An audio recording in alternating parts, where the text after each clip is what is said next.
ipinagtanggol ng China ang mga hakbang na ginawa upang kontrahin ang mga supply ng airdropping ng Pilipinas sa Renai Jiao. Sinusubaybayan ng China Coast Guard, CCG, ang isang eroplano ng Pilipinas na nag-airdrop ng mga supply sa iligal na grounded na barkong pandigma na BRP Sierra Madre noong Enero 21 at gumawa ng mga pansamantalang hakbang na propesyonal at lehitimo. Sinabi ng tagapagsalita ng CCG noong Sabado, hinimok ng China ang Pilipinas na itigil ang mga provocation at media hype at ang China ay may hindi mapag-aalinlanganang soberanya sa Nansha Islands kabilang ang Renai Jiao at ang mga katabing tubig nito, idinagdag ni tagapagsalita Gan Yu sa isang pahayag. Ang mga aksyon ng Pilipinas ay seryosong lumalabag sa teritorial na soberanya ng China, malubhang lumalabag sa deklarasyon sa pag-uugali ng mga partido sa South China Sea at labis na nagpapahina sa kapayapaan at katatagan ng rehiyon, dagdag ni Gan.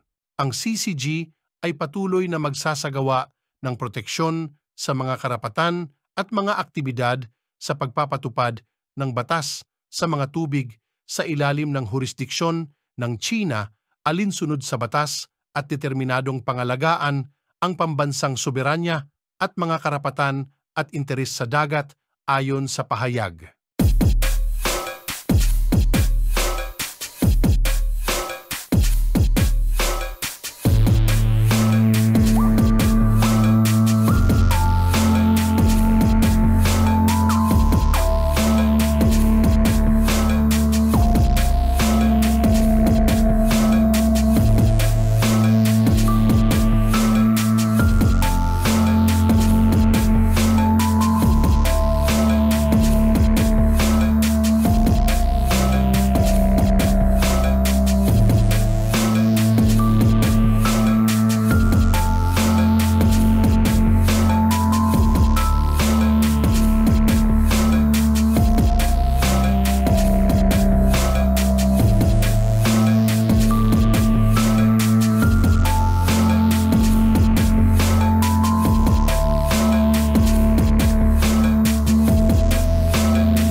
Maraming salamat sa panonood. Mangyari lang mag-like at mag-comment sa mga di pa nakapag-subscribe.